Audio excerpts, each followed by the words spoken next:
Well, hello, everybody. It is 4 o'clock once again here on a Wednesday. It's time for Hammer Away. I'm Viking Stew. Can you dig it? Can you dig it? Can you? Can you dig it? I know you can. Here we are. It says Spring Break Rockin. That's exactly what I've been doing. Just trying to get things together and figure out just what the hell I'm going to do while I'm on spring break. We still got a few days left, and that's fantastic, and that's just good by me.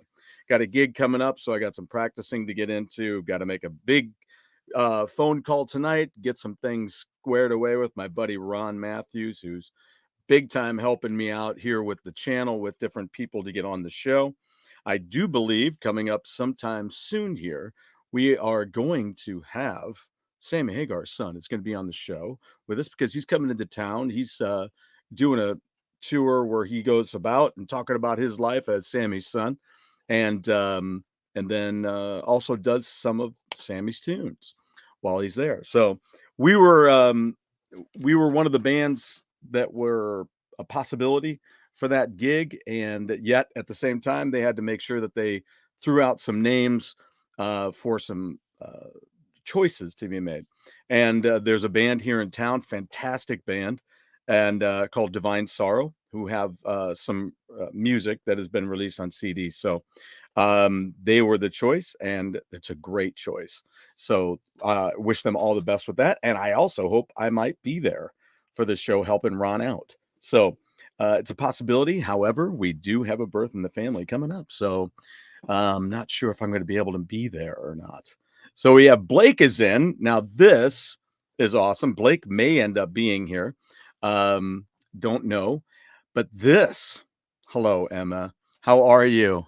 It's great to see you here. I've missed you.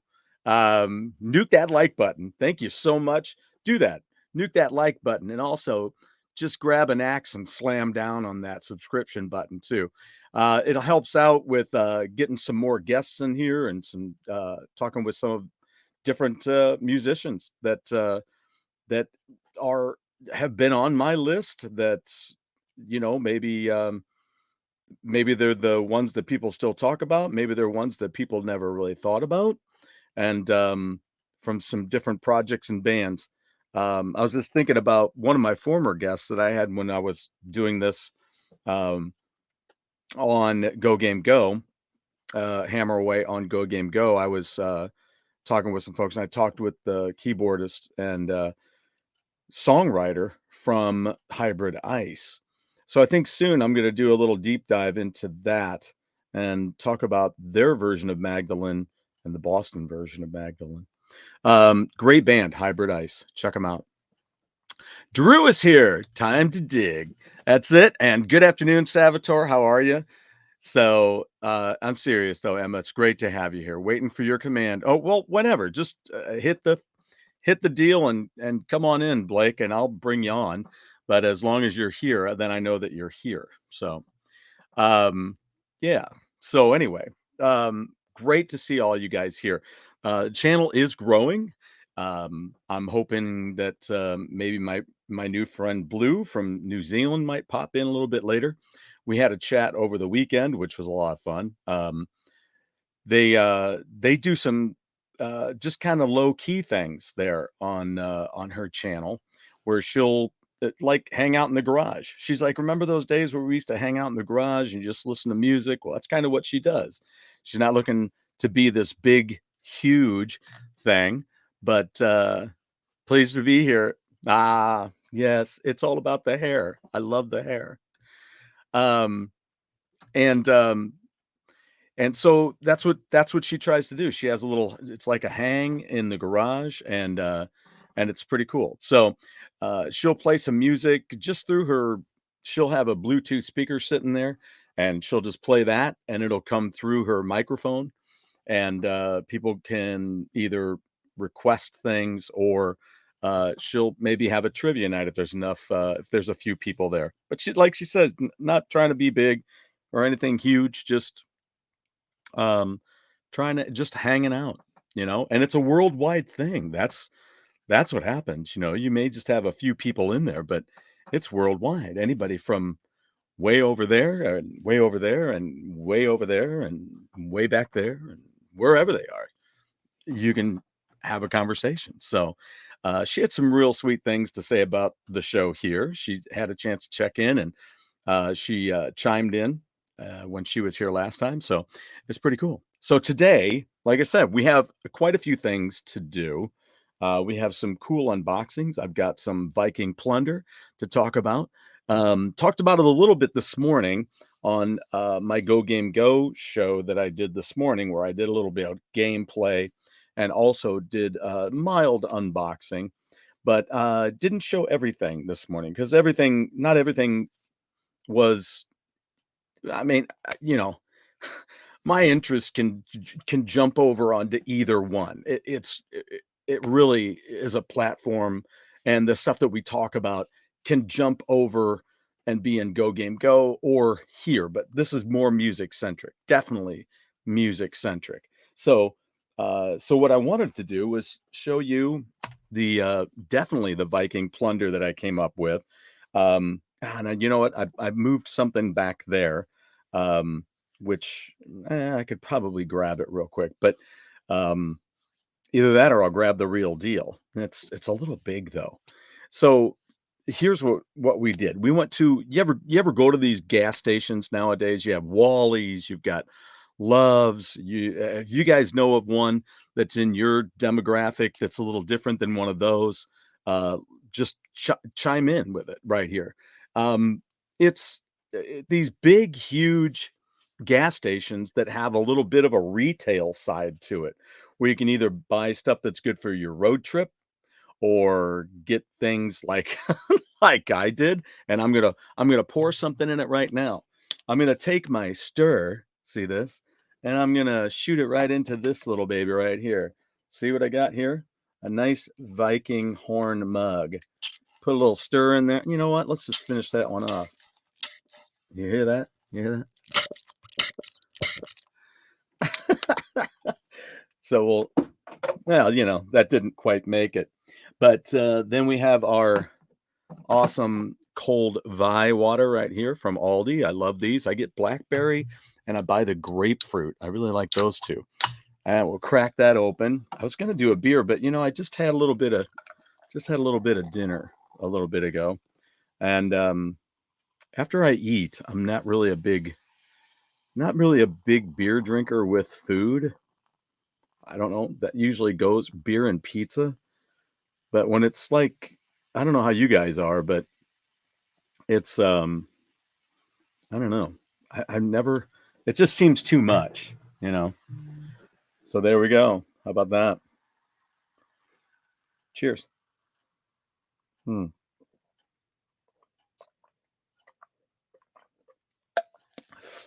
Ah, you got that right, Emma.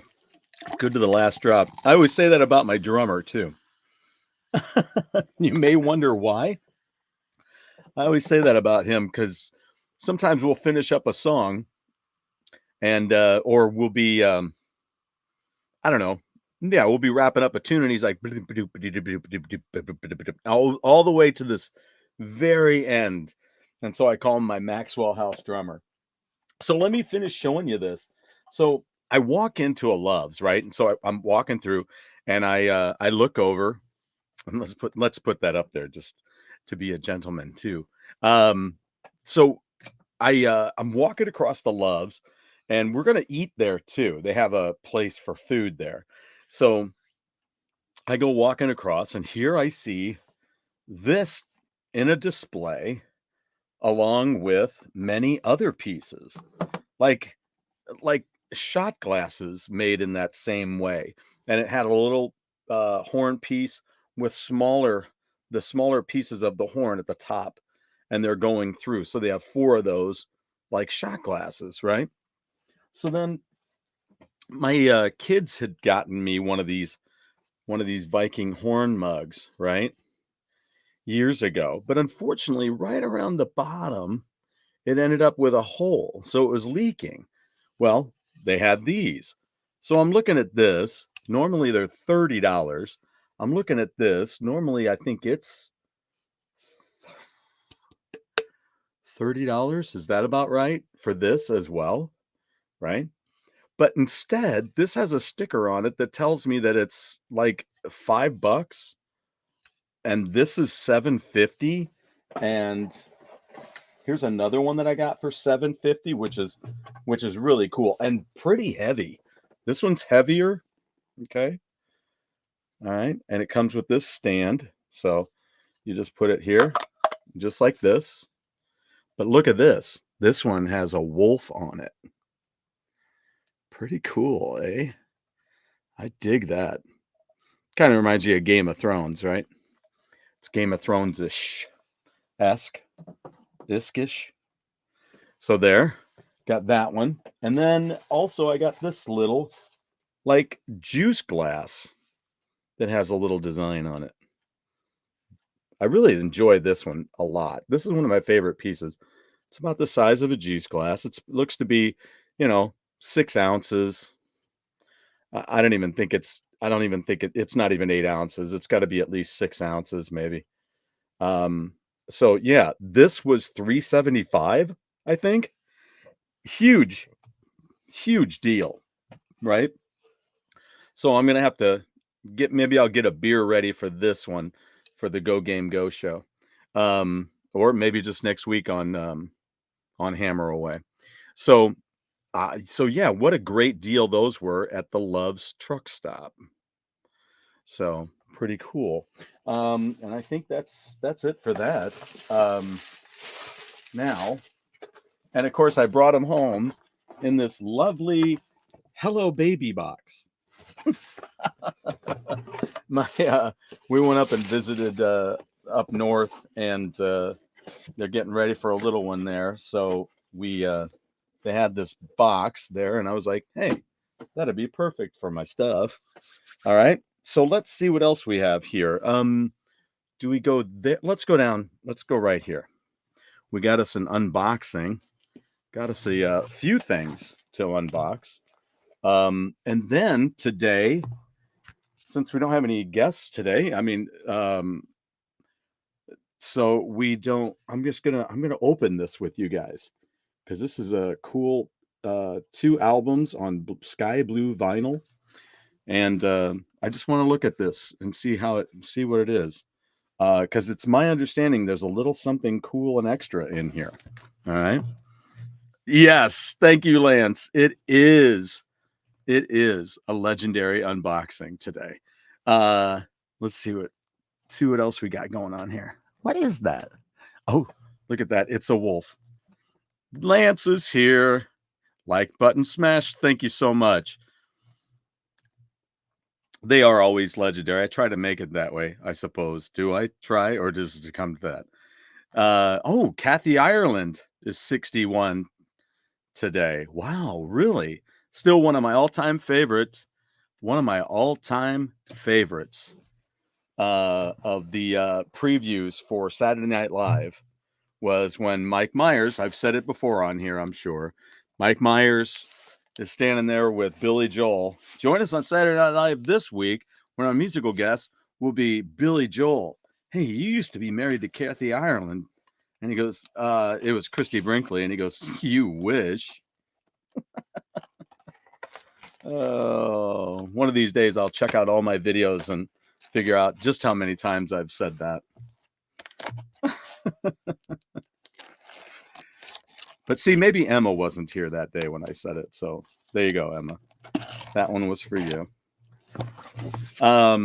It is really good to see you. You know, when you see some folks quite often and then you don't, you tend to miss them. All right. So here we go. This was a vinyl purchase. And yes, part of it is because I let go of one of the copies that I had on this album recently, because my good friend Ron, who is the brother-in-law of Robert Barry, is going to be helping me out with some house remodeling. And I found a good price on this. Is good. Sometimes you read on disc on Discogs, people put that the covers are in good shape and that it's, near mint and all this stuff, right? Well, this one is actually pretty nice. We got another copy of 3. I know this is getting old, but if you haven't listened to this album, To the Power of 3, do it. It's so good. And again, we were talking about, see, there it is, To the Power of 3. All right. And it's again Robert Barry, Keith Emerson, and Carl Palmer. There you go. 1988, really, really good. In fact, Blue was just taking requests the other night, and I asked her if she would play because we were talking about covers, and so I asked if she would play the. There you go, lyric sheet on the inside. I asked if she would play their version of 8 Miles High by the originally done by the Byrds, just to prove how different Robert Barry makes his arrangements of covers. If you like covers that don't just, you know, sound like the originals, and sometimes even so much that when you start listening to it, you're like, what is this? You're like, oh, here, let me play you their version of 8 Miles High by the Byrds. And you'll be like, and it'll start and you'll be like, wait, what? And then when that melody line comes in, you know exactly what it is. So, but that's the way Robert Barry approaches covers that he does. Even the Christmas songs that he did in the December People. If you've ever heard of the December People, that's Robert Barry. And so check those out too. Even when he covers Christmas songs, it's the same way. Now, this is one of my favorite bands. Think about it. I've asked this question before of other people. Um, let's see here. Yeah, Drew, you wish. Kenny Rogers. Oh, he died 4 years ago today at the age of 81. Wow. 2020. Yeah, Kenny Rogers. Hmm. Makes you, I don't know if I should say that. I don't know if I should say that. He had a lot of work done. There's a lot of people have a lot of work done. And then you have to look at it and go, how long did that last you? Did you really get to spend that much time with it? And did it really look that good? Or did it just look interesting? I don't know. It kind of those are the situations that just kind of remind me of Hunger Games. You know what else reminds me of Hunger Games is like when they wear those interesting, I'll just call them interesting. Are they really interesting hats? Like when you have the royal weddings and all that kind of stuff, and they wear those silly hats. I'm going to say silly because they look silly. Do we not think they look silly? Would anybody here wear one of those kind of hats? I realize mostly guys here right now, but still, there's you know, it just reminds me of that of you know just silliness and thinking and selling it as no, this is cool, this is great, this is the way to be. You know,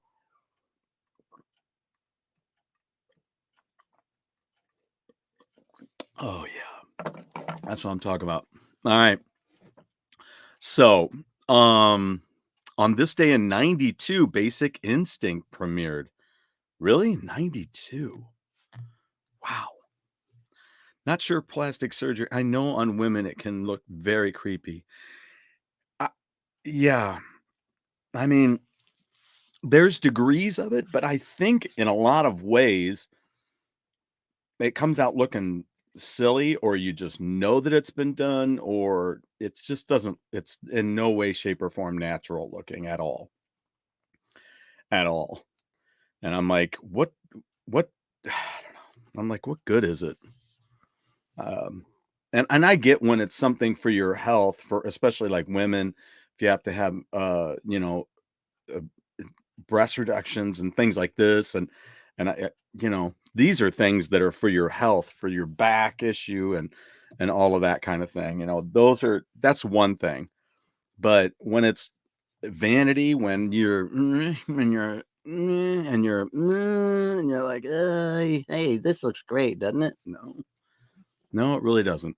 In fact, Tim Allen did a good rendition of kind of his viewing of it when he did Christmas with the Cranks. And oh my God, oh my God, that was hilarious. He got the injections done and his mouth is all basically numbed out and he's like trying to eat and drink and is like just everything's falling out of his mouth. It's hilarious. The one latest one that I saw was oh, come on now. She's in she's in vacation. As soon as she walked in the room, Lance, help me out here real quick.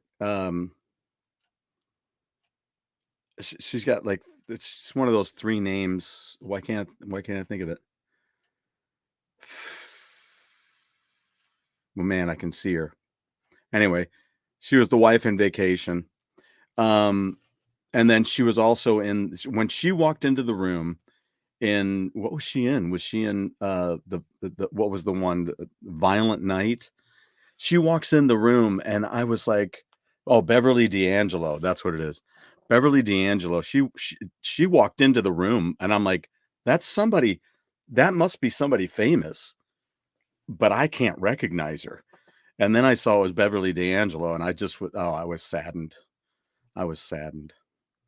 Yeah, it's very silly, but it's very much like the Capitol in Hunger Games, where they do these silly things or wear silly things. I mean, let's go all the way back to the white wigs. What the hell was that all about for judges and all of that stuff? That's just that's wacky. Thanos looked like he had purple plastic surgery. Oh well, yeah, but he was just born that way. Christmas with the Cranks is fantastic. I thank you. That and Batman Returns and Deck the Halls. Yes. Did you Emma, did you watch Christmas Stories what was it? A Christmas Story? Christmas Story Christmas. What the hell was it? A Christmas Story Christmas? Is that what it was? The latest one? I thought that was pretty good. Now, has there ever been a band that you don't own a lot of their albums, maybe one record, but they're one of your favorite bands? Now, mine you may remember because I've mentioned it on here before. Is Horselips out of Ireland, Dublin, Ireland, to be exact. Speaking of which, I mean, we've just gotten done with St. Patty's Day. I was surprised. I wasn't home and I wasn't near my stuff, so I wasn't able to do a show for St. Patty's Day. But all the same, here we are. And I'm opening this album, and it's the Belfast Gigs. There you go. It's a live album by the Horselips. You gotta love Horselips. If you've never heard them, take your time. Take a little bit of time and listen to them. They're fantastic. Here's Jim Lockhart right here on the keyboards, and he is also a flautist as well, not just the keyboards, but he does flute work as well. And he was great enough to sit down with me when we were over there and hang out. Now, sometime soon, I would love to speak with Barry Devlin because he's one of the lead vocalists and the bass player. So that's what I do. So the Belfast Gigs, it's recorded live on the Manor Mobile Studio at the Whitla Hall in Belfast on April 29th and the 30th and May 1st in 1980. So Steve Katz produced it, which he'd worked with them, pretty much this whole time frame. So I got into them on The Man Who Built America, which is the second track on this album. They open with Trouble with a Capital T, which is a song I'd like to do in my band. Then they do The Man Who Built America, The Warm, Sweet Breath of Love. is next. The Power and the Glory, fantastic. All these songs are great. Blind Man, Shaken All Over, King of the Fairies, Guests of the Nation, and Dereg Doom. Just great stuff by one of my all-time favorite bands, Horselips. So check them out. The Man Who Built America is a great album to start with, and then work your way backwards. Some of that stuff is so fun, so good. Now let's just go ahead and open this up, shall we? Let's see what it looks like on the inside. Let's see what we've got. Got to be careful though.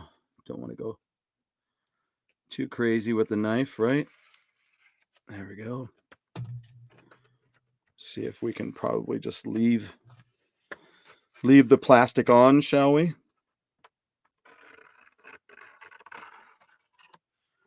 I'm not used to doing that. I'm not used to leaving it on there, so this is what I wanted to do. First of all, let's take a look at one of the vinyls, shall we? The vinyl is supposed to be this blue vinyl. So there it is on Rock Beat is the label. And you can see just a little bit of blue there. Here we go. Are you ready? Come on. Come on out. Look at that. Oh, man. She just is. That's tight.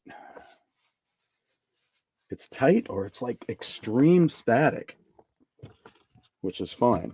But still not easy to get out of there. So there you go. This is side 3 and side 4. There you go. Emerson, Palmer, and Barry. So then they say 3 in quotes. So there you go. On this side, we've got Creole Dance, On My Way Home. Creole Dance is not a 3-track. On My Way Home is, and then Standing in the Shadows of Love. That must be, I'm thinking that's the same track that Whitesnake did. It's a great song. And then on here they have a medley, which is America, which is a great song by Simon and Garfunkel, which then was done by America as well. And seemed like I just ran into another cover of that by, I don't remember. Maybe it was done by The Nice with Keith Emerson in it. That might be. So America, and then it's Rondo, and then Carl Palmer drum solo, and then Fugue in D minor. And then they do the 8 Miles High, and they put that together for a whole 10-minute track, along with Peter Gunn, which was done by ELP back in the day live. So there you go. That's pretty cool. I like it. Yeah, went back in much easier. All right. And then on the other sides, we have on 1 and 2, there's Fanfare for the Common Man, which was ELP, and my favorite song on the 3 album, To the Power of 3, Deste La Vida. And then they have band introductions on side 2. They do Hoedown, You Do or You Don't, which is a 3 song, Talking About, which is the first single from the 3 album back in the day, and Dream Runner. Dream Runner is a tune that was done by Phenomena back in the day. Phenomena was a band of different people. They had this super group of people, include, I think Max Bacon was in there, Glenn Hughes did some work on there, and many others. Jonathan Mover may have done some drum work on that, but then they put out multiple albums. So this is what I wanted to pull out of here, because I think this might be, no, this one is not. It comes with this poster. I was hoping maybe it might be autographed, but it is not. But it comes with an album cover poster inside as well. The one that Robert had at his studio when I was interviewing him was autographed, and I was hoping this would be, but it's not. But that's okay. That's all right. I can still. It wasn't autographed by all 3 of them, I don't think. I think it was just Carl Palmer and Robert Barry. So hopefully, maybe I can get that autographed. That would be really, really cool. So let's see what else we have here. Blake, I see that you're waiting in the wings there, man. I appreciate it. Looking forward to talking with you. Just thought I'd get through all of this stuff without him just sitting there waiting. Did a little bit of Rocket League this morning. That was pretty cool. All right, let's see what we got here. My son showed this first episode to me while I was there, and I loved it. And I'm the kind of guy that if I see something and I like it, I'll go ahead and buy it. And this was really, really impressive on just the first episode was Cowboy Bebop. So I picked it up on Blu-ray. It was really reasonable price on it. So I picked it up because it was really good. We have any Cowboy Bebop fans out there? I mean, off that first episode, it was really worthwhile. I'm like, I'll get it. And my son's probably like, well, dang it. Why didn't you have that when you were up here? So he could have put it on his system. So, not sure if I heard of any Christmas story. Yeah, it was the it was the newest one where it's basically the better sequel of the first one. So he's an adult now. Ralphie is an adult, and it's he goes back home. So yeah. Oh, it is. Yeah, it's pretty. It is pretty. Yeah, it's such a great song. All the way, you know, I like the way Yes does it, and I love the original. Here's a question for you guys. Um, here's one for you. What do you like better? Do you like or do you like both? You can like both equally. It's not a, because they're apples and oranges. So it's just about what you like and or if you're good with both. So do you like the original Sound of Silence or do you like the disturbed Sound of Silence? Or do you just like them both? I kind of like them both because I don't dislike the disturbed version. It's not that I'm like, no, no, thank you. I like it. It's just I'd prefer on the reg to listen to the original because um let's see, that's not Cowboy Bebop anime, not that awful Netflix live action series. That's what I was hearing. That's what I was hearing. And I wondered about One Piece in the same way too, Emma, about whether or not it was when I watched the live action, I'm like, I really enjoyed it. But do people who really like the anime or the manga, did they really like it? Because I have to remember that, you know. I did like how they did. I did like it as a program front to back. I liked it. I liked how they built the characters. There weren't a bunch of Mary Sues in there. It was, and there weren't a bunch of just, whatever. Um, the guys who the guys who were not doing good things didn't do good things. But, you see a reason behind it, you know? So I thought it was a good show. However, I'd be eager to talk to somebody who was really into the manga that was, 1,000 episodes long, and find out. Like Dawkins' cover of Emerson, Lake and Palmer's From the Beginning. I don't know that I've heard that. Thanks for mentioning that. I don't know that I've heard that. I've heard Scarborough Fair by Queensryche, which came out when they did the Empire album. But yeah, so yeah, I'm eager to watch the rest of that Cowboy Bebop. I might do some just short episode reviews. Um, as I mentioned earlier on Go Game Go today, I've been watching How I Met Your Mother. I never ended up watching that show. I started with it and I was purchasing it. So I have like the first 4 seasons. I don't know how many seasons it went, but I'm going to have to figure out how to watch it all and doing that. The other, my band is talking about doing another Simon and Garfunkel tune that was covered, and that's Hazy Shade of Winter, you know, by the Bangles. I love their version. It's such a good take. Such a good take. All right, now I've got one more box down here to open, and then we have our Viking Plunder to go through. So I know that there's something really, really neat in here, and something that's a gift. So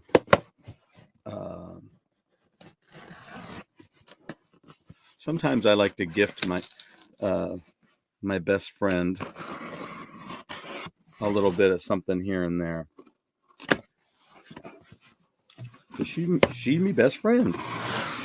Oh, look at this. We have boxes within boxes here. All right, so I know what this is, and it's the same as this. And I know what this is because it's the same as what I put in that glass just a minute ago. See? Stir. I love those. I'm on a subscription with that, so they send them to me on the reg. All right, so this is pretty cool. This goes right over here, and it'll be pretty neat. It lights up and everything. Okay, so I saw one of these that didn't light up over the weekend when I went to this favorite place of mine, which is where most of this Viking plunder came from. And I saw one there, and it doesn't light up, but this one does. And this one, I think it was about the same price. So this, you put it together. I got to find out, I guess the rest of it's underneath. So it comes with this. Here you go. And it comes with this. There you go. All right. And you take these and you put them in here. Okay. All right. We can do this. It's just 2 holes, 2 pegs, and that's really all there is to it. However, it's evidently not as easy as I think. All right. But you got to make sure it's in there. And that's in there. All right. So then if you look here real quick, there's a strip of LED lights right in this little canal right there. All right. And I guess it plugs in to a USB. All right. So let's do that. And then you'll see here's a little turn on switch. So let's get her plugged in to our power source back here. Wow, I've got a lot of cables and stuff in here. Almost too much. I just don't know which is which. And I know what that is. Come on. All right. Let's do this. There you go. One of my projects here tonight and tomorrow is to clean up my desk and actually move my monitors around a little bit. Ah, there it is. All right. So I don't know, this whole bit of 3D printing is interesting to me. I don't know if I can get into it. I don't know if I'm technologically up for that. So you see this says now playing. Woo. All right. And so what we're going to do now is we're going to take this and we'll take this and we'll slide this right into here. I hope. Oh, there it goes. And boop. Just like that. And now, are you ready for the magic? All right, here we go. Just press a button, any button. Let's see if it works. Boop. There you go. We have dimmer switches. And it changes color. Look at that. Fantastic. Purple, a blue, a red, and green. Oh, and look at that. Then it fades to different colors. That's so bitchin'. Oh, man, that's so cool. All right. Now, how do you... Oop, there it goes. So you have there. That's pretty cool. So, yeah, ordered that. So we can I'll tell you what, here we go. Let's take this and let's take our bag and nicely get it out of the way. And then we can do this. Put that there. And then we'll move this. And my Thor falls on the floor. Thor on the floor. Here we go. There's your Thor. There it is. Stormbreaker. So we'll put that right there. And then can you see that okay there? Let's turn this just a skosh. Now you can see it. And we'll take what we just opened. What should we put up there? The live? And it's got a nice little slot for the album to go in. And then it'll lean back on that. How about that? That's pretty cool. All right. Now, what do we have next? That's the end of that. Now, let's get into the plunder, shall we? Let's see here. You know, I asked this morning, too, about Thor and his stir. Hey, that would be kind of cool. A stir mead. I like both. It's hard to find a cover that ruins Sound of Silence. Like Simple Man from Skinnerd and Shinedown. Yeah, definitely. Another band, what is it? Black Cherry Smoke or whatever that is. Is that right? They do some covers too. Five Finger Death Punch covered Bad Company, correct? Is it Black Cherry Smoke? Is that right? Black Smoke Cherry, whatever. They covered what is it? Because we were gonna do the song. And then somebody sent me that. My drummer, I think, sent me their version of something we were gonna do, and I can't think of it. Give myself a gold star for waiting patiently. As well, you should. Yeah, doesn't it? That's pretty cool. I love it. So the other great version of a tune that we're probably going to follow um, to a certain extent is Badlands' version of Fire and Rain. That's really, really cool. And then there's been other covers where sometimes you want to go in that way. There's other great covers that I've talked about on here before. We're also talking about doing What's Love Got to Do with It, which is covered by uh, uh, it's a French band, Confess, and also one of my other favorites is um, Easy Lover, done by Jaded Heart. Check that out. That's really, really cool. Jaded Heart. And then one of my other big favorites is Don't Pay the Ferryman by Chris de Burgh, and it's covered by a band called Domain. May never have heard of that band. Let me know if you've ever heard of them because I'd be very interested. Yeah, I mean, Sounds of Silence. I just like the first one because it moves throughout the song instead of just going from point A and building to point B. Here to, you're just climbing the whole time. So every time it's like walking uphill to school both ways. So every time you hear it, it's just from here to up here, here to up here, here to up here, instead of the original, which just kind of makes its way through, and it's got a mood all the way through, and it's I just like how you just kind of roll along with it, and then you're at the end instead of here comes the big ending all the time. You know what I mean? So that's just kind of how I feel about it. So let's go through this plunder, and then we'll bring Blake in, and we can say hello and see what's going on, and then we'll wrap this up. So,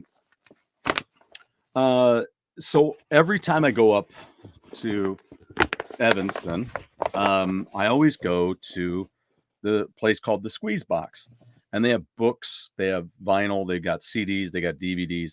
I always go straight to the DVD section. And one of the last places I end up is the CDs because I don't even think about them. Because when you get into those kind of places, they don't always have them in order or anything like that. They do have these kind of in order, but they kind of have some here, they have some over here, they have some. It's just I don't quite know what their system is, and I don't go there enough to. I go there maybe twice a year um, when we visit. So, but I went straight back to the DVDs. They have three different places for DVDs. They have one all the way in the back, which is where they bring in their newer stuff, and they have Blu-rays there. They got DVDs, and they're really reasonably priced. There's only been a couple of times when I didn't buy something. Now I did buy something, and I'm looking at it right now. It's called Heavy Metal Parking Lot from 1986, and I paid $13 for that, and I didn't realize that it was only like a 13-minute program. That, that's all it was. It was these two guys that went to a concert and they hung out in the parking lot and interviewed teenagers. So, but there's three different places. They have all the way in the back. They have Blu-rays and DVDs of just all sorts, right? And then towards the middle of the store, if you go to the one section where the CDs are, they've got some music ones that are up on the top. So from there, I pulled this Alice Cooper DVD, and it's called Good to See You Again. Alice Cooper. It's the live $73 billion Babies tour. So I thought that was really cool. And it was reasonably priced. You can see it's only $4. So I had to pick that up. I'll review that for you guys down the line. This stuff is in great shape. It's got the inner card to it. So the film that outgrosses them all. So one of the other things there's a couple of things about $1 billion babies that gets me these days. First of all, I don't know if you guys are familiar. Let's pull these out real quick, shall we? All right, I'm going to step back here real quick, and we'll grab a couple of things. This, I just put it away. Now, here's the tough part, too. I'm trying to decide. You guys can maybe give me a little advice on this, although I've been through this plenty of times in the past. Got to move these cassettes. I just took a picture from How I Married Your, How I Met Your Mother. Let me see, where is it? It's got to be right here. It's got to be right here. Here it is. I do believe this is it. Yeah. All right. So I think I bought this on CD as well. But so here's the $1 Billion Babies album. There you go. And it's autographed by Alice Cooper.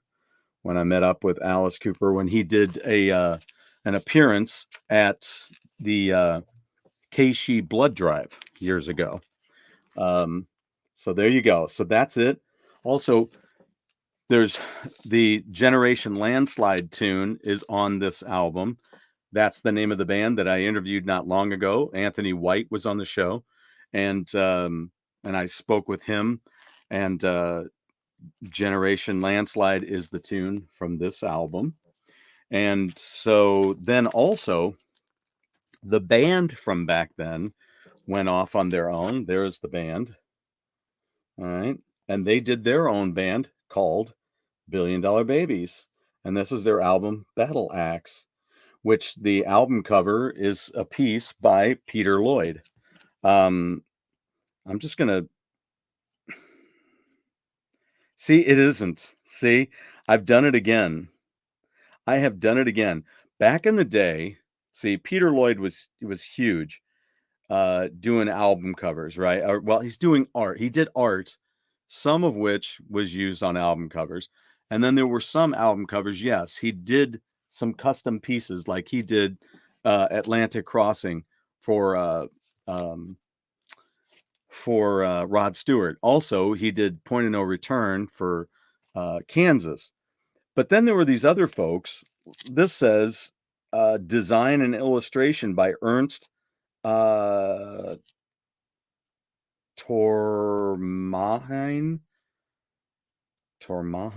Is that how it is? That looks really interesting. That spelling. Tourmaline. That's what it is. All right. So it's not. It just looks like a Peter Lloyd album, doesn't it? I mean, I might have just thought that he did it. I don't know. But there was another album like that that I got that isn't him. Um, it's just like it though. It's got that same style. So that's interesting. All right. So Billion Dollar Babies, nonetheless. Battle Axe. It's a great record. Check it out. Who did the production on this? That's what else I'm always interested in. Produced by Lee DiCarlo and Billion Dollar Babies. So there you go. So that's how that goes. So anyway, Billion Dollar Babies. Now, I talked about this on the show this morning, talked about a couple of these things as well, because for two reasons. It goes for either one of the shows, but music wise, I found this on Blu-ray, had to get that. With grandkid on the way, this was a great choice on Blu-ray for $4. $4 for this. It's in great condition. Then we stopped off at where else? Love's on the way home. And while I was up, I should have gone over there and gotten it. But you may have seen over the years.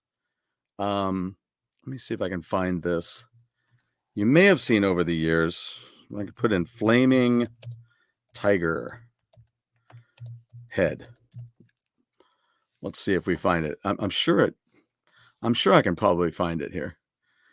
Because I've seen this artwork before. I found it on the internet, fell in love with it immediately, and here it is.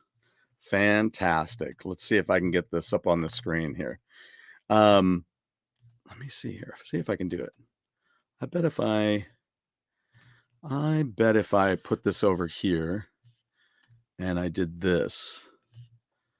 All right. So you've probably seen this artwork before. Let me see if I can just open in a new tab. See if it'll do that for me. There it is. Okay. So let me see if I can do this, folks. Life is me. Nope. That's not what I wanted to do at all. Don't want to do that either. I want to do this and I want to do that. Let's do this and let's see if it brings it up. Yeah. Okay. Here we go. All right. So have you seen this before? Let me see if I can click on this and I can make it a little larger. So there you go. This flaming tiger head. First time I ever saw it, I fell in love with it.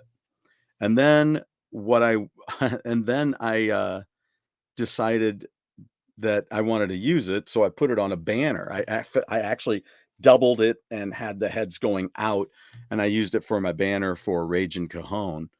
And then here we are in Love's, and I find a blanket with that artwork on it. I fell in love with it. I had to buy it, and it's a big, huge blanket. So it's really cool. It's a queen size blanket. I love it. Let's see. Oh, you got some DVDs too. I'll look forward to hearing about those here in just a minute. $4 is a great price. Absolutely. For both of those. And thank you. Yeah, it was pretty cool. I don't know. You guys let me know if I told you the story. If you've not heard the story about me and the Alice Cooper photos, just tell me here. I'll tell you the story real quick. Drew, you're not kidding. I mean, when it comes to kids, I just, it's one of the reasons that I took this job in the education industry as well. And it's just that I think there's a lot of folks out there that don't know, and I'm not saying I'm some expert. I am not. I'm a graphic designer, right? So when it comes to some of the things that people are like, well, what did you try? I'm like, I am not a child psychologist. You hired me because I had enough hours here and I checked out with the law. And and I have a desire to do this job. But let's face it, when I took the job, I needed a full-time job. Okay.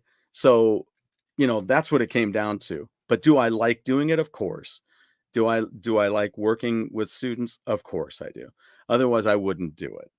Um, that's coming to an end.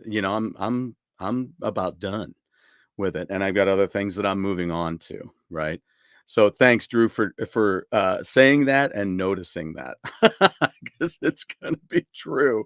I'm gonna do my best to get them started on some old school stuff so that they have that understanding of building up. A lot of times, I think people, forget about that, and then they wanna show after these kids have seen so much stuff that they do now, then they don't have an appreciation for old school, and they're just like, "That sucks," or "That's boring," and you're like, maybe if you have the technology to do so and the collectiveness to do so, show them some OG stuff first, then build them into today's stuff, because then they understand what it's about and how it builds and why what we did back in the day when it all got started, y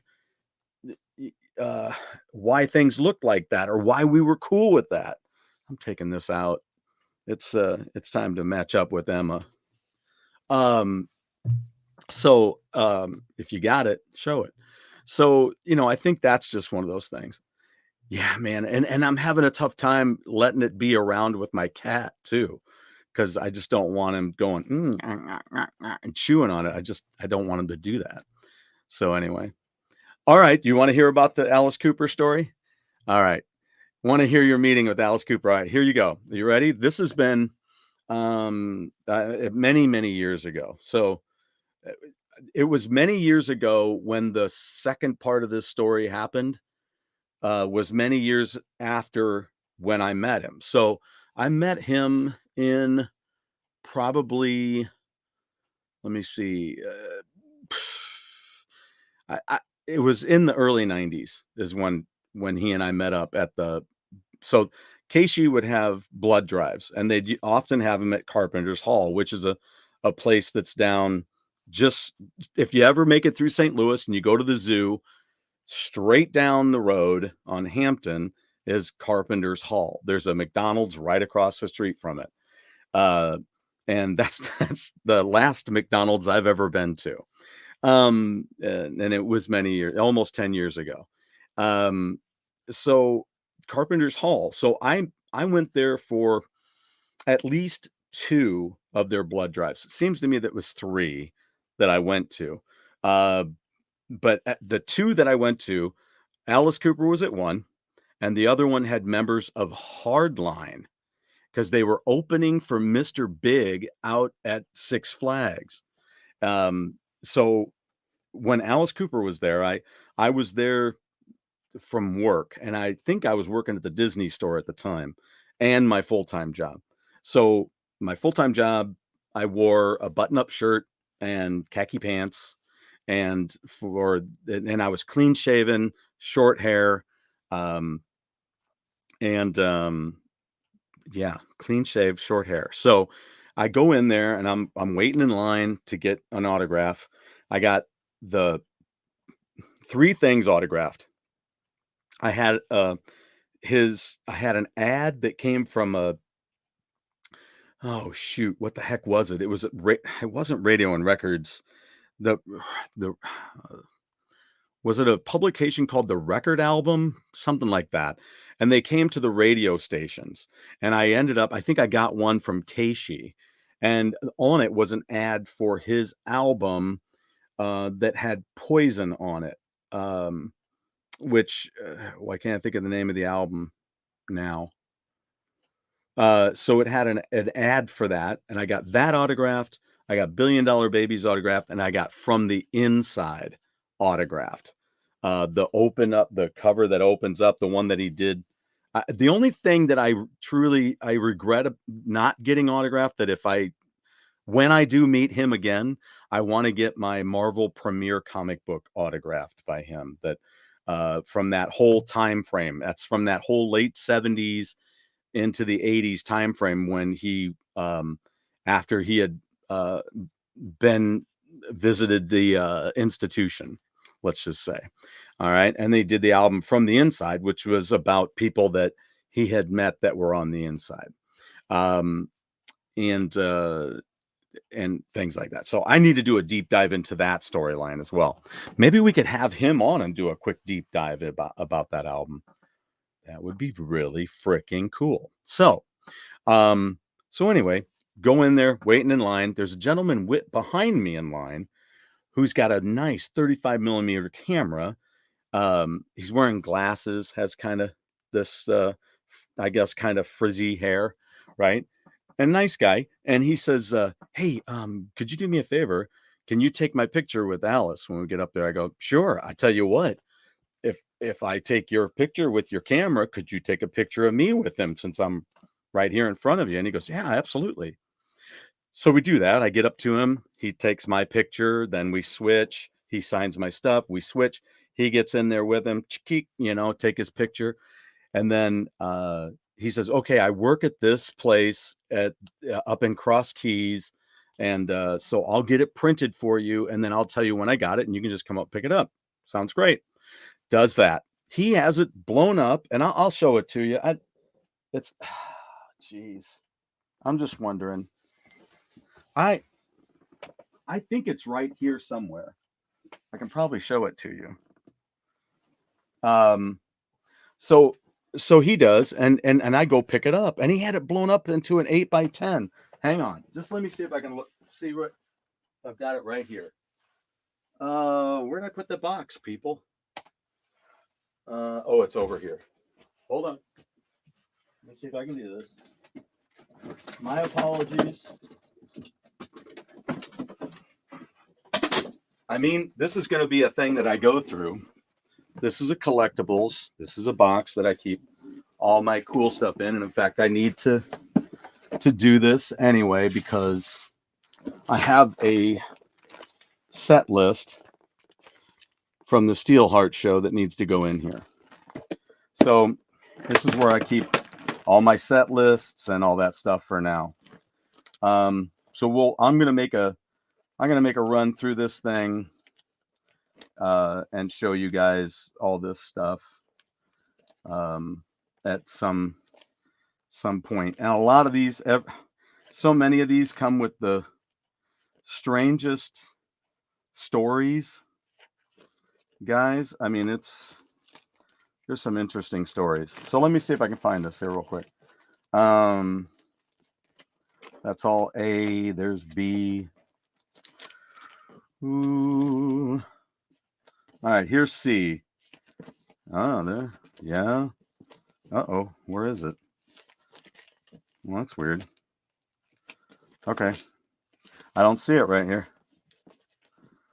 I've got it, but I don't see it here. That doesn't make me happy. Okay. Anyway, never mind. I've got it somewhere, but it's not in there. Then that's not good. So anyway, so years pass. So I get this photo. Thank you very much. Blah blah blah. I take off. Many years later, then I'm working for a company called Save a Lot, which is very much like Aldi, right? So I'm working for them. I get to know the guys in the print shop, right? So so one of the guys from the print shop tells me that he's big friends with John Kay of Steppenwolf. He sees him a lot, and every time they come to town, then he goes and he talks to him, right? So he gets me an autographed picture, which actually I did see that in there, and then he tell he tells me one day, he goes, "Hey man, come on up. I got something I gotta show you." I'm like, "Okay." So I get up there and he pulls out this picture and it's him and Alice Cooper. So it's like 10 years later.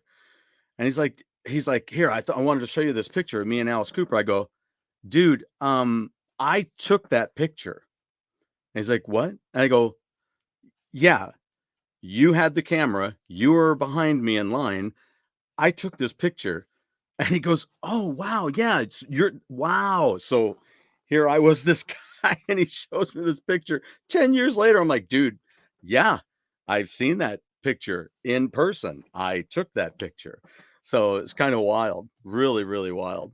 Um, really cool stuff. It's funny when those things happen. I love it. It's a steady pace for knowledge. Got to show the roots of the true appreciation.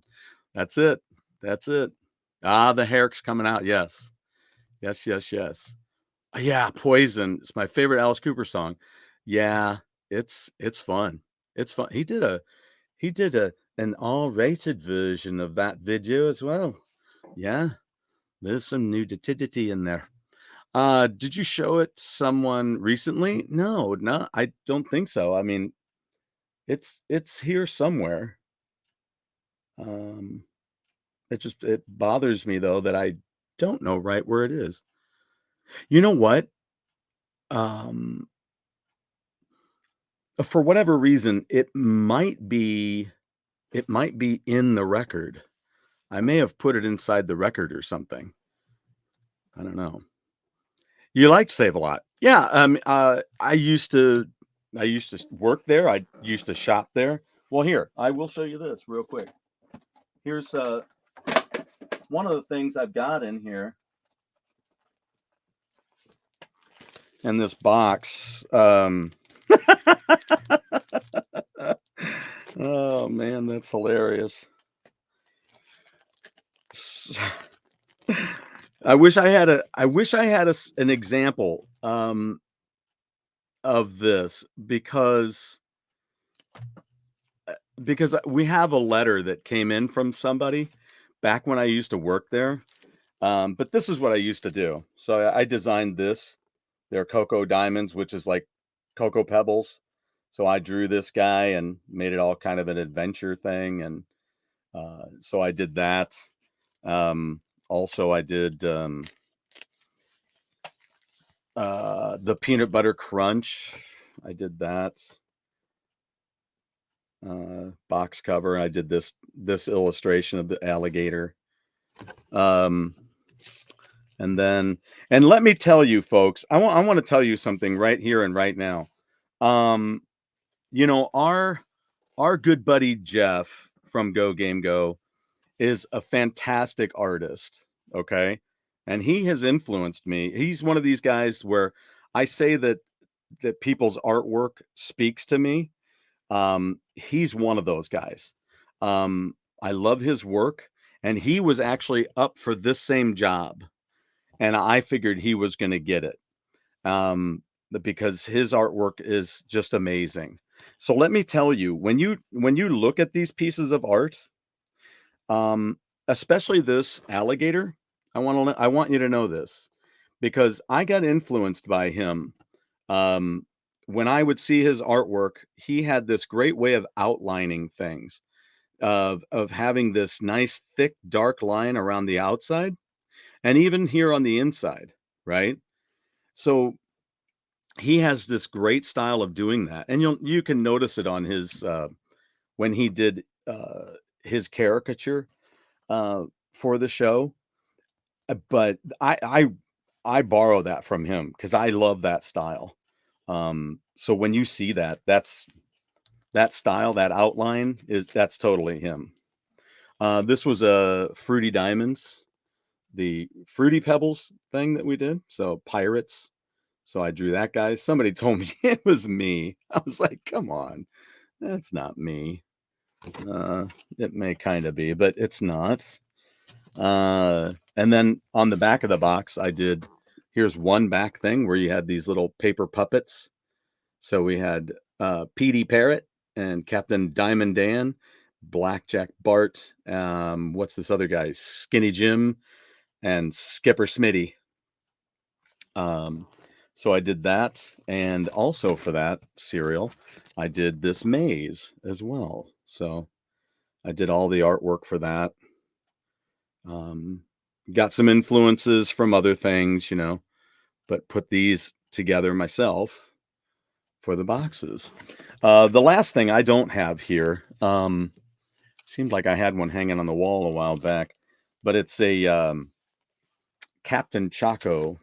I don't know if Drew, I don't know if you remember Captain Chaco. Used to be the name of their like quick milk, their chocolate milk stuff. Um, but then they put it into the cereal as well. And so their Cocoa Puffs were named Captain Choco. and there was a woman who was a brilliant artist. She worked there when she hired me actually, and then she was let go. But she did fantastic work, and she had created this Captain Chaco based off of the Tick because she was a big fan of the Tick.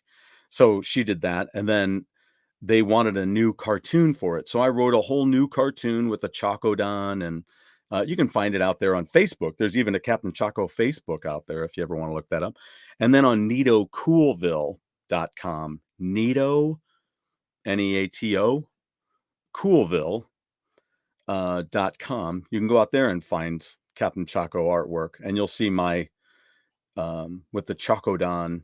I did that, and then I'd written like 6 more scripts of storylines for that, so you can see that. But I don't know if you guys remember. I love the Tick. What a fantastic reluctant hero! Absolutely. Oh, Spoon the Tick. Yes. Your characters are better than Kellogg's. Well, thank you. Wow, that's the alligator is ornery because he doesn't have a toothbrush, but great artwork. Thank you. Thank you, Drew. I appreciate that, guys. Um, that is very, very nice. But yeah, it's just great to I'm aging at 40 years. Oh man. But yeah, if you remember, we also had Space Stars at Save a Lot. Um, and at one point, my coworker did a design on the back of the box that you could build.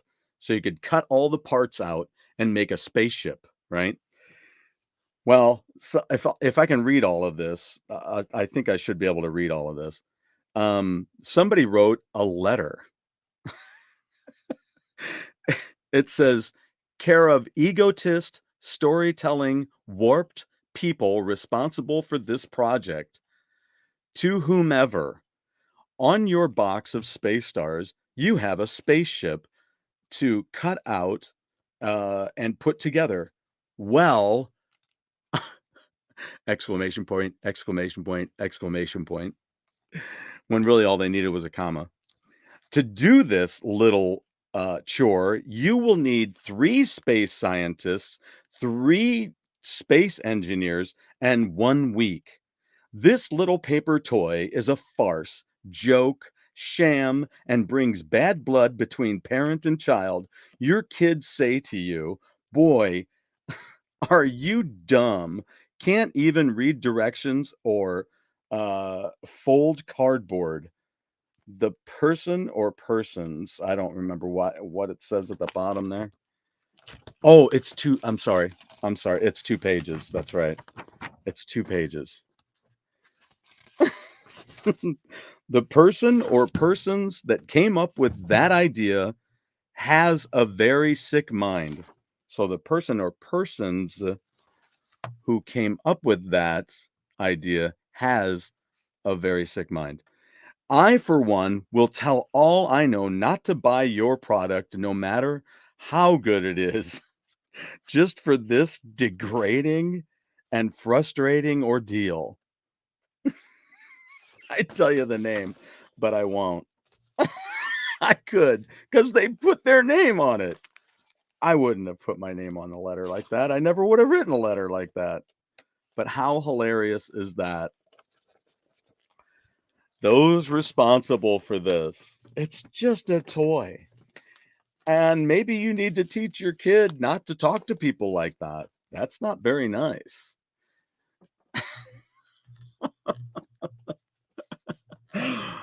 Oh my god, the things that happen. It's just too much. Too much. So, so yeah. So let's finish what else we got in this Viking Plunder, shall we? This is one of my favorite music-centric films, and if you've never seen it, it's gonna come up again when Jeff and I get together, soon, uh, for our story about the Knack. And it's the movie That Thing You Do. If you've not seen this, it's great. Tom Hanks, see there? Tom Hanks, Liv Tyler over here. Steve Zahn is in this film too. And there are other people, other character actors you've seen as well. And Charlize Theron actually plays the girlfriend in the beginning, so it's pretty cool. Um, Lots of other great folks in this cast, but That Thing You Do, if you've not seen it, just do yourself a favor and watch it.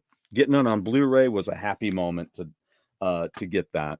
This was pretty cool. Some of these things I'm gonna make into um, some um, prizes on the show. This is going to be one of them, I do believe.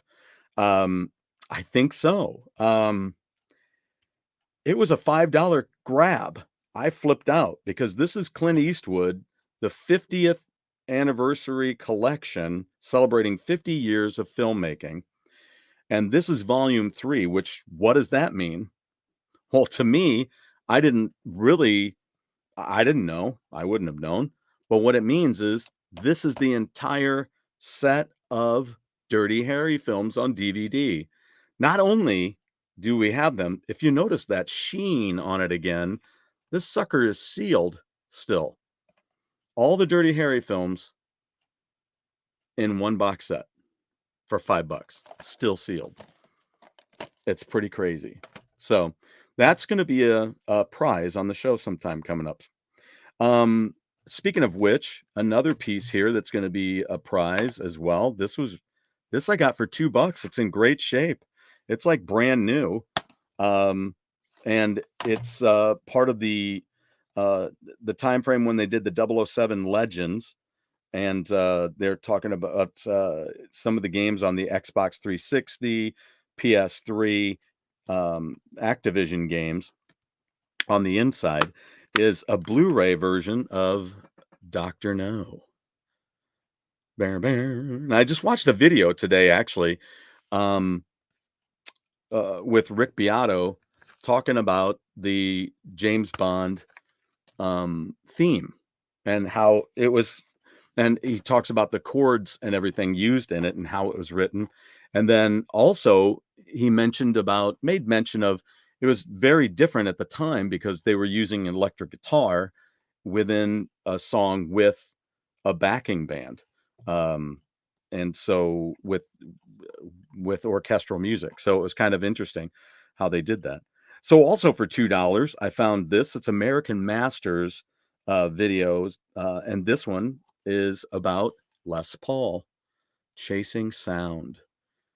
Had that wonderful moment down the down at the theater, the Ryman Theater down there in Nashville all those years ago when I looked to my left and there was Les Paul standing right next to me. And I'm like, hey, you're Les Paul. Then another $5 find was this live at Radio City is Dave Matthews and Tim Reynolds live. There you go. So that was a neat pickup. Then what else do we have? Okay. And then I picked up some CDs. I'm laughing because when I left, I when's the last time you packed for a trip and you forgot to put some form of clothing in your suitcase? Perhaps an undergarment, perhaps shirts, perhaps extra pants, whatever it was. And you're going to be gone for enough days that maybe you were going to wear multiple pairs of pants or multiple pairs of whatever, right? Well, this trip I decided, and I had plenty of clean ones. I decided to leave my socks at home. So I had one pair of socks that I was wearing that I just put on before we left for the trip. So I made them last till the next day.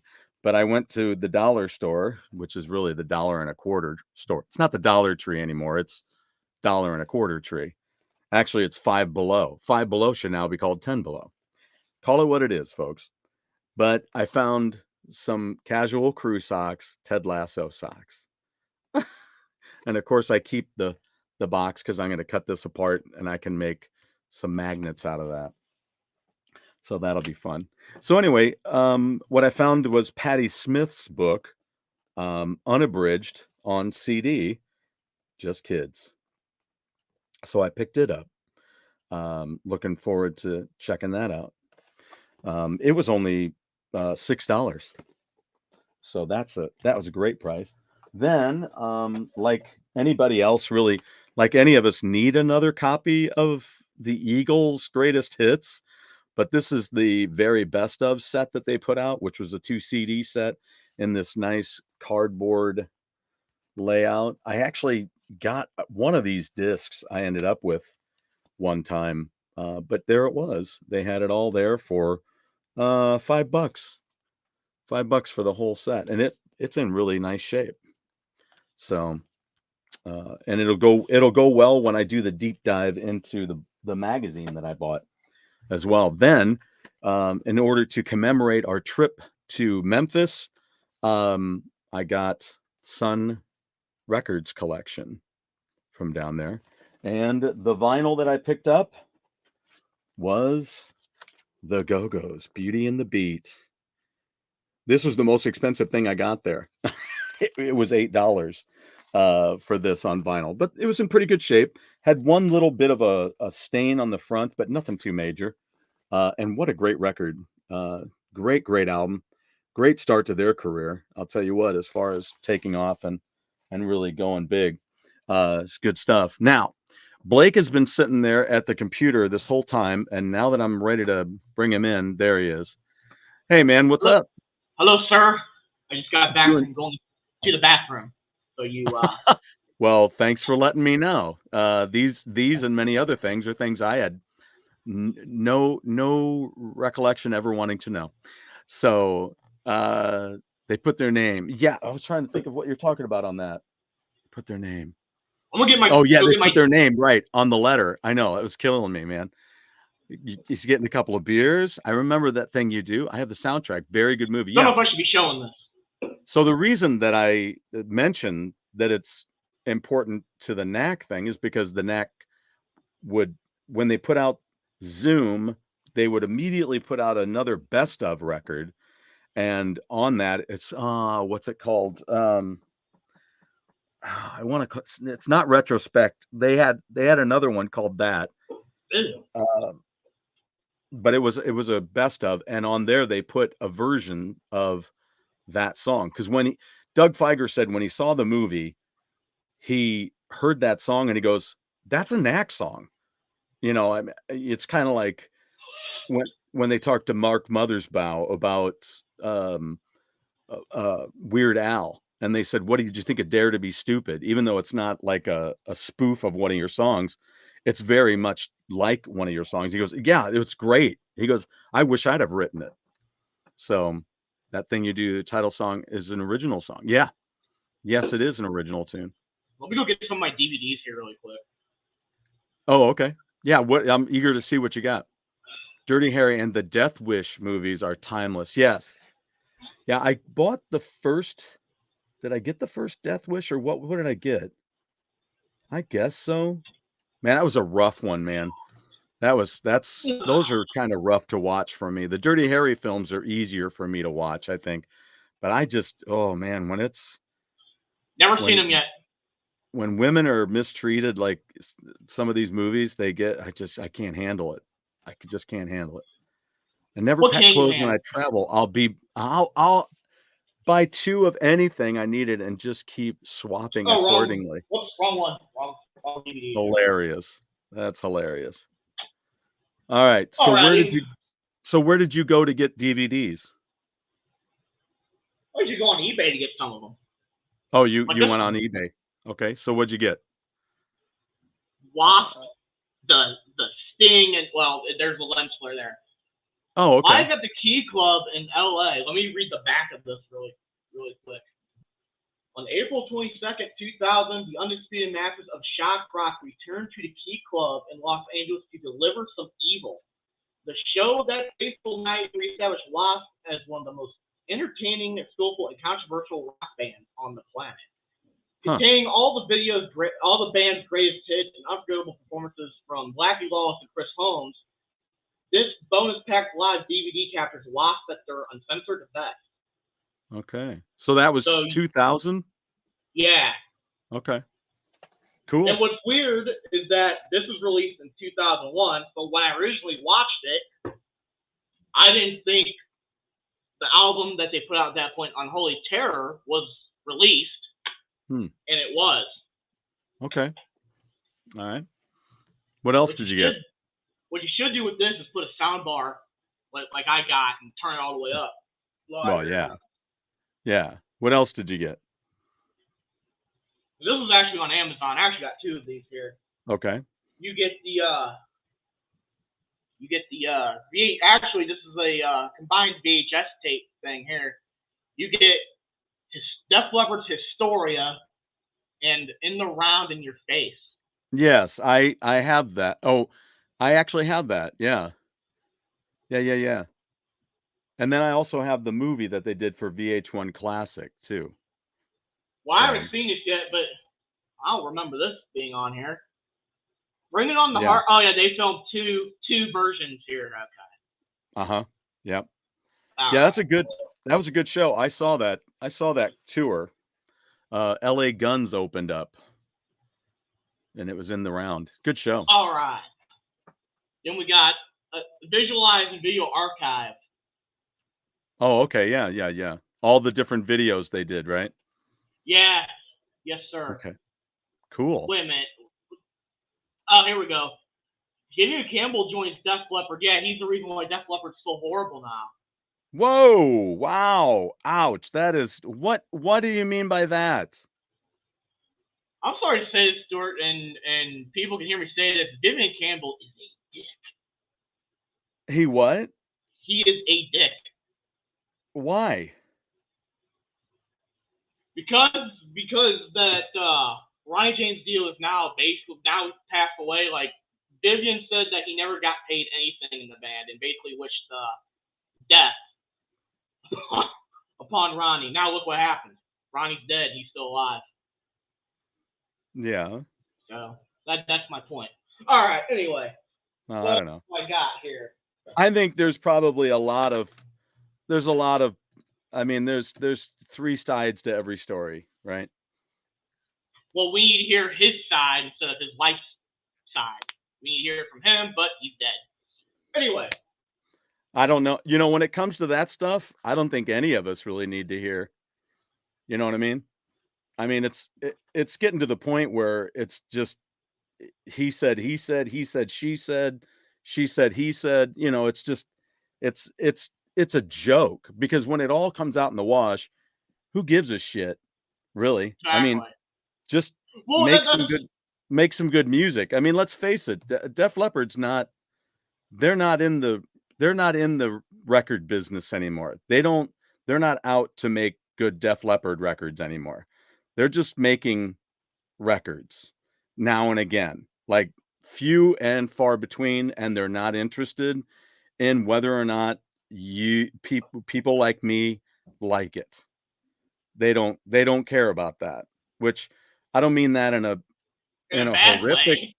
I don't mean that in a horrific way. Like I'm butthurt about it. It's just it's sad that I'm giving up on it. It's sad that I'm not looking forward to it. Oh, there's a new Def Leppard album coming out. Cool. That's how I feel the same way about WAP. It's been 9 years since the last record, and I'm like, if they release an album, I'll listen to it, but then after that, I won't care. I think they're probably. Well, yeah, but I mean, let's think about the last Wasps. Let's think about the last two. Let's just say last two Wasp albums. Did you like them? Which ones? Like Babylon and. Yeah. Babylon was all right, but there was a review that said it's. If you look at what Headless Children was in '89 with politically, and you look in '09 with Obama, being a little political with Obama as president, okay, it's the same, basically the same album. Basically, what it is. It's like it's basically another Headless Children. But when you listen to it, did you like it? Yeah, absolutely. Okay, well there you go then. So what I'm saying is that Def Leppard hasn't made a record that I care about since Hysteria. Really, I I barely cared about Adrenalinize. I don't know, whatever the hell it is. What about You know, Retroactive? which was their best of. I mean, that's just a Not really a collection. best of. It's they recorded some stuff that really didn't make Hysteria. Like, let me look it up here really quick. Well, you talking like Paper Sun and No. Riding Hold on. Well, hold on. Riding to I'll the get. Sun. Yeah, let me get you a track listing here. I mean, you know, but as far as a full studio album is concerned, they haven't Closes the door on the Steve Clark era of the band. All right, well, Adrenalize. It was Adrenalize is what it's called. yeah, but And they had they even used one of the songs from Adrenalize in Rockstar, which I thought was ridiculous. Yeah, Def here you Leppard go. Desert Song, Fractured Love, Action, Two Steps Behind, acoustic version. She's Too Tough, Miss You in a Heartbeat, acoustic version. It was a collection of B-sides. Yeah, but there's like three versions of Two Steps Behind and Miss You in a Heartbeat. Yeah. And half of this was like during the Hysteria sessions. Yeah. So that's all that is. It's just a collection of B-sides. It's, you know, it's there's some good songs there, but like you say, if there's all these different versions of them, you know, then it's just a little silly.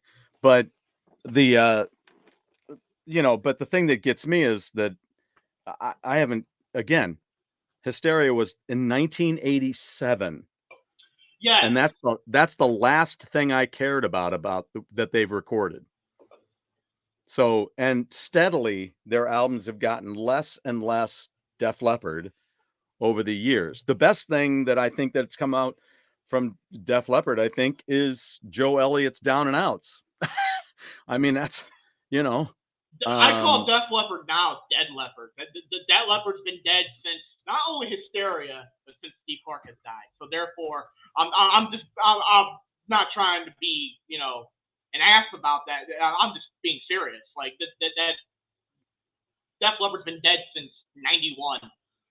Well, I mean, they still bring the live show, and people enjoy seeing the live show, and I get that. But it's the toughest part to me is that they're not really super interested in doing something that's worthwhile. It's they don't want to put the effort in. What's shaking, Kurt? Good to see you, man. It's that's what gets tiring to me is the fact that people aren't, they're like, well, the albums aren't going to sell anyway. I'm like, okay, but I don't understand putting out an album that most of your fan base isn't going to buy.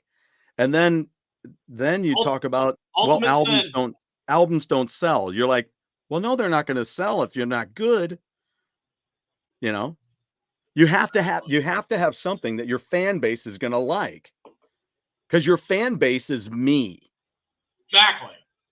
Your fan base, people get confused as to what a fan base is, I think, because a fan base is that base of fans that wear a Def Leppard t-shirt that say, I remember seeing Def Leppard in concert for the Pyromania tour, or I remember buying High and Dry. I remember buying High and Dry twice because the first time it came out, it didn't have the remix of Heading for a Heartache Break. Yeah, Headed for a Heartbreak, yeah. So it didn't have that remix on it. It didn't have Me and My Wine on it. So I bought it, and then I bought it again because it had Me and My Wine on it. So that's for a reissue? Yeah. Yeah. You know what? That is like Slayer's Rain in Blood, where they recorded, there's three versions, but it's basically the same. Like Aggressive Perfector for Metal Massacre 3 and Haunting the Chapel was recorded for Rain in Blood. Never made it, but it made it on an expanded reissue. Yeah. I'm going to do real soon here, I'm going to be doing a deep dive into the Priest albums as well, because the brand new one, Invincible Shield, just came out, Yes, and and I'd like to get the vinyl, but it's it's selling better than $40. Screaming for Vengeance and stuff. Like they say, it's selling way better than those albums already. I don't know about that. So somebody is saying it's as good as that? Hold on, let me look up the reviews for that. Because I wouldn't say that, but I'm not saying it's not good. I enjoy it. I like it. I really liked Firepower. If people haven't heard Firepower, but one of the things that Rob Halford has said about working with Richie Faulkner is that he's got so many riffs that they're ready to keep rolling. I mean, they can just keep rolling these tracks out. It's I just can't find it. It's probably on Facebook. he's just that good. That he's got so many riffs, and of course, um, I think that Elegant Weapons proves that as well. If you listen to that Elegant Weapons album and then listen to any of the newest Priest stuff with him on it, I just think it's great that they're pumping these records out. Get them out while Glenn Tipton can still do that. If that's what Glenn wants to do and Glenn is able to do it, I want him to do it. You know, and I can hear that he's still making a good. I hope that's what I'm hearing, is that he's making a good contribution to the songs. Because over the years he has come up with some brilliant shit. Yes. And I'm just happy to have met him. So who I would really like to meet one day is probably Blackie Lawless, but I don't think that will be happening anytime soon. Well, it's not a matter of whether it happens soon. It's just a matter of when it happens. Right? Going back on your fan base wanting to hear thing, it's like when I listen to Dominator of Wasp, Babylon, and now Golgotha, it's like, do I really want to hear Blackie basically repent about the stuff he's done to God? Like, do I really want to hear basically do a sinful confession type thing? It's like, great. I mean, it just matters. I mean, doesn't it just matter whether the music is good? Yes, but I'm getting like I don't know. Like his. Because I mean, you have to remember, there's a lot of people out there that they're not like you and me and others. Who I've spoken with others who listen to music the same way in similar ways that I do, where they're into the lyrics. So you're right. I get what you're saying. Is that something, as a lyric-minded person, is that something I want to go through? I don't know. Is the music good? Yeah, it freaking kicks ass. Well, exactly. I don't know. Is what he says that important? Or, I mean, it's not like he's saying something bad. I mean, you're hearing him pour out what he feels is important. Yeah, he's pouring out like what I like, like the girl on the like basically like everything he's done in his life, like the early shows. Like he's basically like, I don't think I should have done that. And he's basically atoning to his sins of what he's done throughout his life. Well, and I think that's kind of what Rob Halford is doing when he put his first book out, Confess. Yeah. That's another thing. I've got so many books that I've got to deep dive into. It's all a matter of my organizing and getting ready for the next thing on this channel. We all have those things, and we all speak of them at certain times with a certain audience, and that's how he decided he needed to do it that way. But again, when it comes back to a record, is the music good? Is it presented well? That's ultimately, as a fan, that's what I would think would be important. If he's putting something out that really isn't in keeping with what he's done before with that name, maybe he should have done a Blackie Lawless album and done that. You know what? I was just about ready to say he tried to do that with actually 2 albums. He did that with Headless Children Thank you, Emma. It's great seeing you. I truly mean that. Great seeing you here. Thank you so much. He did We'll that see you with soon. Headless Children. Mm-hmm. Capital didn't want to. Capital's like, the hell is this? Yeah. And then he did it again with the Crimson Idol, and they're like, again, what the hell is this? And Black is like, obviously, you guys don't see this. I do. Why do I want to? It's basically same thing with Kirk Hammett with leaving wanting to leave Metallica at a couple of points. Like, do I really want to be known as the guy in Wasp? Like, that's basically what it comes down to. Do I really want to leave the band that I started, which, that would be awful, and then basically be known, just be known for Wasp and not soul stuff? Yeah. And that's what he's trying to tell the record label. Yeah. Which, by the way, Capital at that point, that they were just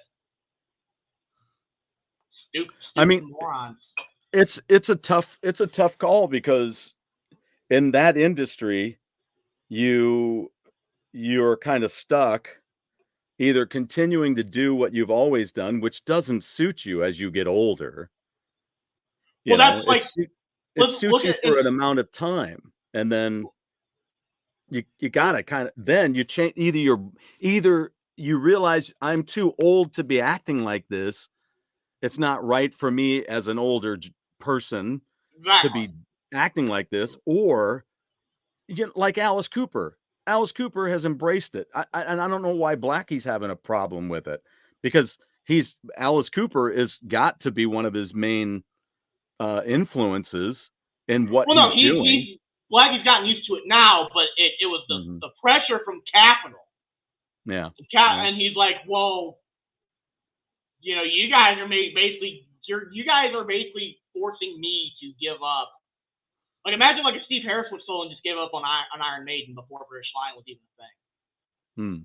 Like imagine if that happened. So that's why Black is basically saying, you guys are basically telling me that I should throw away my life's work and basically merge Wasp with my solo stuff. And like no, they're not gonna,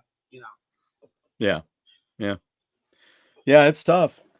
It's tough. There's another. Oh, yeah. What do you have? I actually have one more too.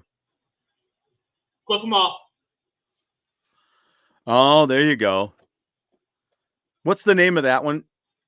Metallica. Clip them off. Oh, that is Cliff 'em all. That's a great one.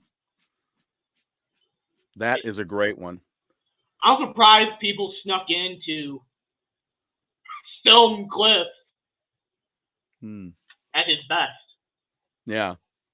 I picked my last one. I almost forgot to show is this. I got Too Tough to Die, the Johnny Ramone story here. Tribute to Johnny Ramone. I hate these snap cases. I hate them. Oh, yeah. I don't love those either. I'm not a big fan of those. Well, besides, they crush very easily. I mean, I could set my beer can on top, and I'd probably have an invention. Like, just don't do that. Just don't set things on your DVDs. Do not do that. I'll show a couple more here. I have Poison's greatest video hits. There you go.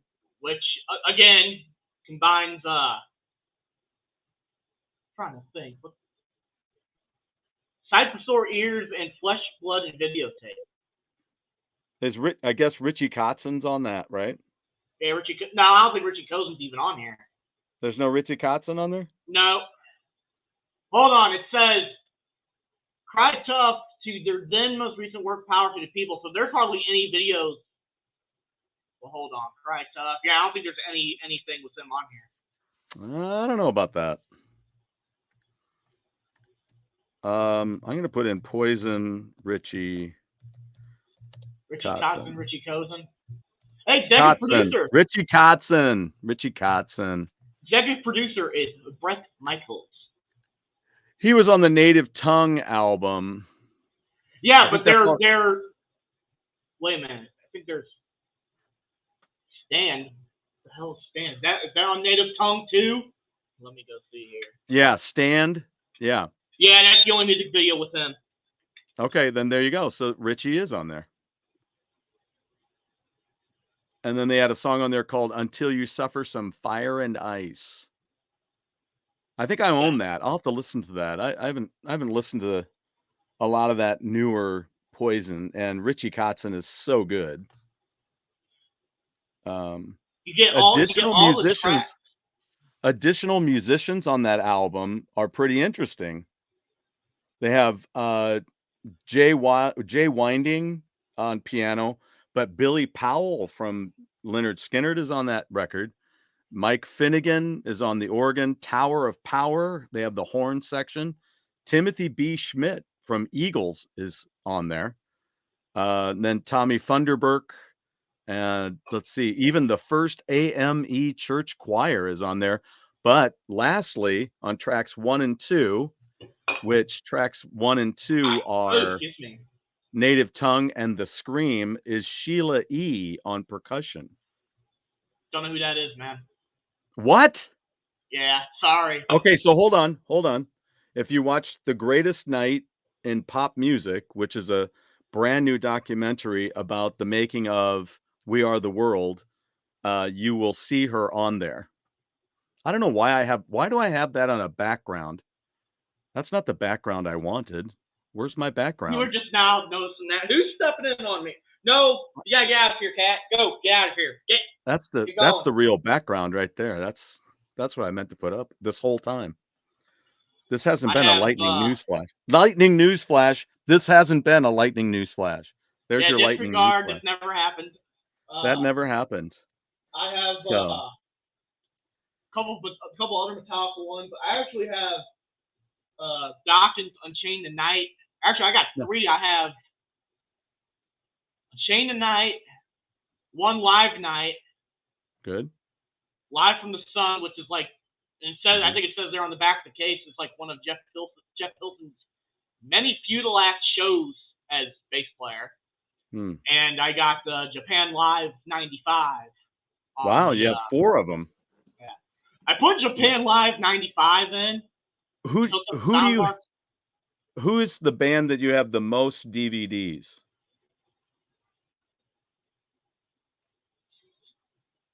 Probably Dokken. Dokken? Okay. Yeah. I think mine is definitely Kiss. No. But running a close second, or maybe tied for the same, is Iron Maiden. Iron Maiden has put out like a lot of DVDs throughout. Well, VHS tapes and now DVDs throughout their. Yeah. Although I do have a few, I have a few Judas Priest ones too. But well, I just don't understand why. Besides Live from the Key Club, like there's never been like an old show. Like I would rather see Live at the Lyceum on a Blu-ray, which will never happen. There's like currently talks, like I was telling you this before on the air here, that they are, it's not confirmed, but they are wanting to release the Donington 92 show of Wasp, which will probably never happen. Oh, why? So I think I don't know what Blackie's, I don't want to say issue, but I don't know what his thing is with not, Yeah. All right.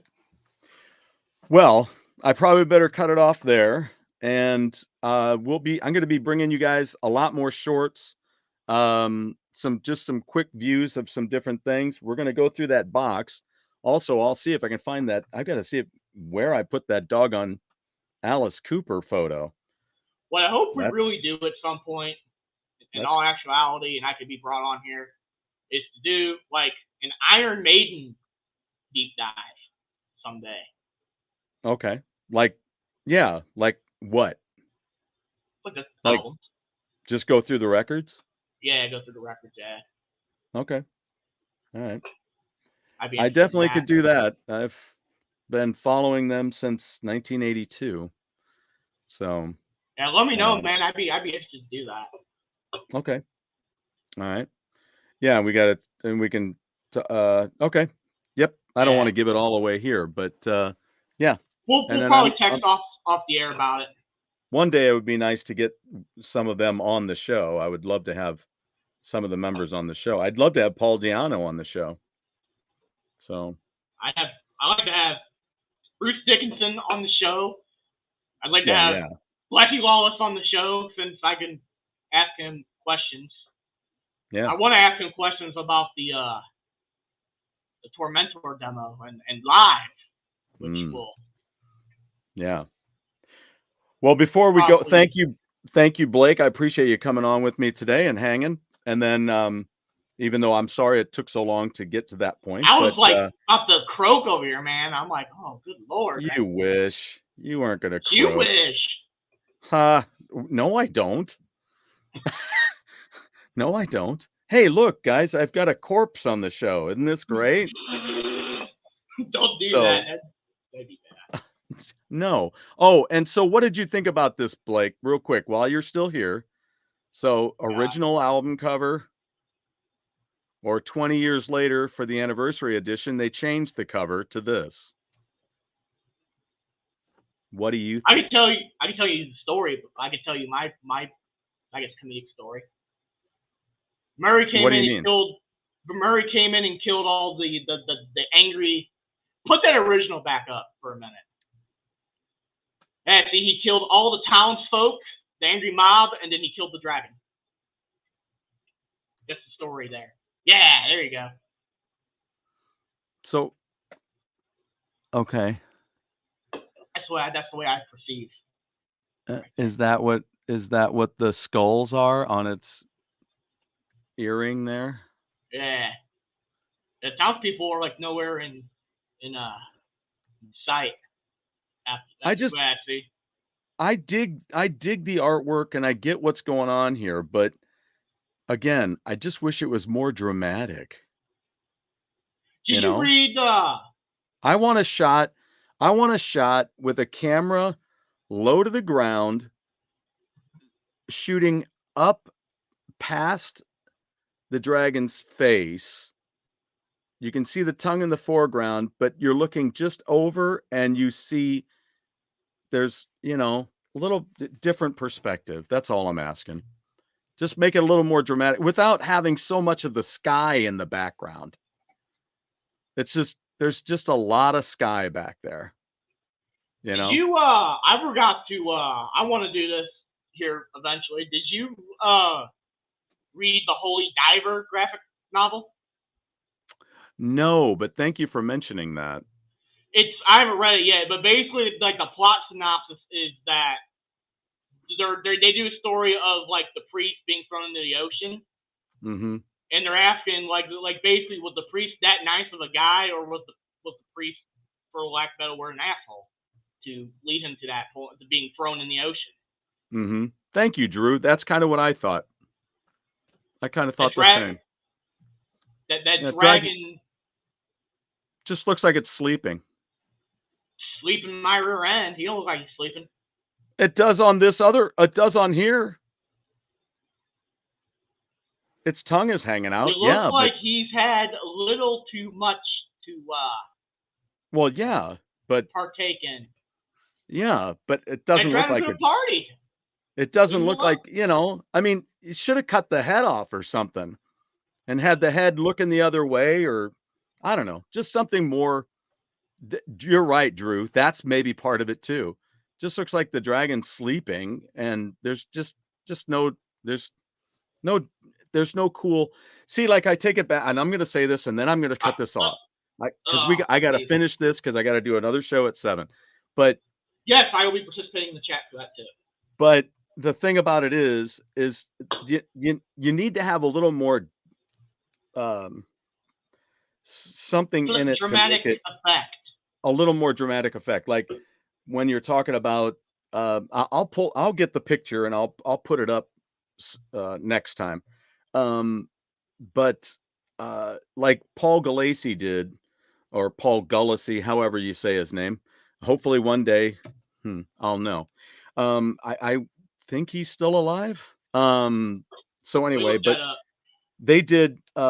He illustrated Batman versus Predator.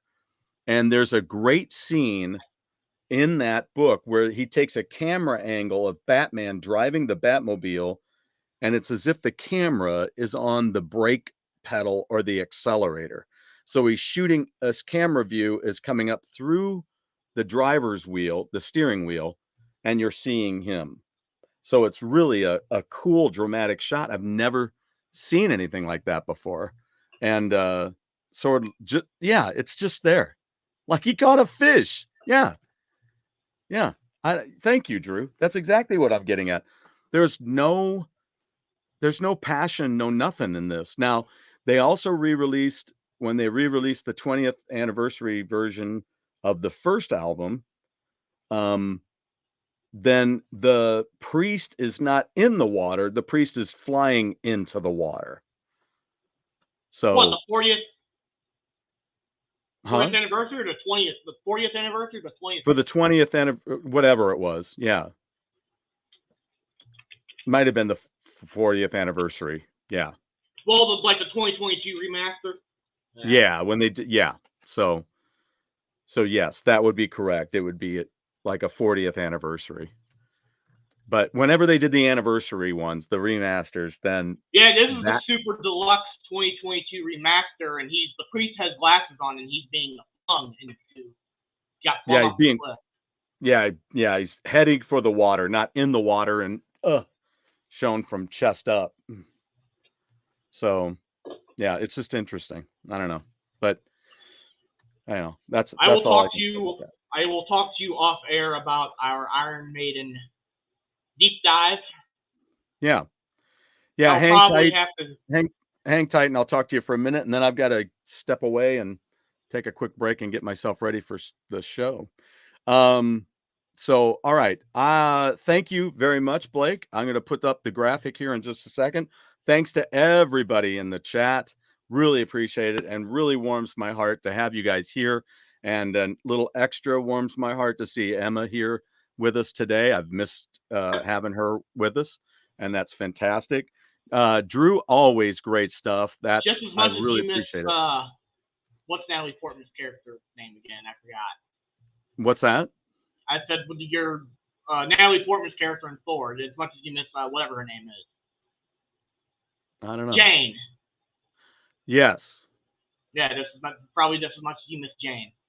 Yeah. Kurt, great seeing you, man. We hope to see you on the next show as well. Salvatore, thanks for chiming in. Really appreciate it. I'm trying to make it through all of these. I think I've got it all. I hope Crimson Cross is going to be able to make it back to visit with us too. And if anybody like Blue, if you're out there as well, hope to see you again too sometime soon and chat. Thanks again. Appreciate it, Drew. Thank you very much. It was a fun show, man. I'm looking forward to the next one. I cannot wait. In the meantime, make sure you subscribe again. I got some more interviews coming up on the show, but more subscriptions, the more folks we can get on the show and do some really, really cool things. Things are going great with Go Game Go as well. Looking forward to being back with Jeff this evening after his time away with the family. I'm going to put this graphic back up.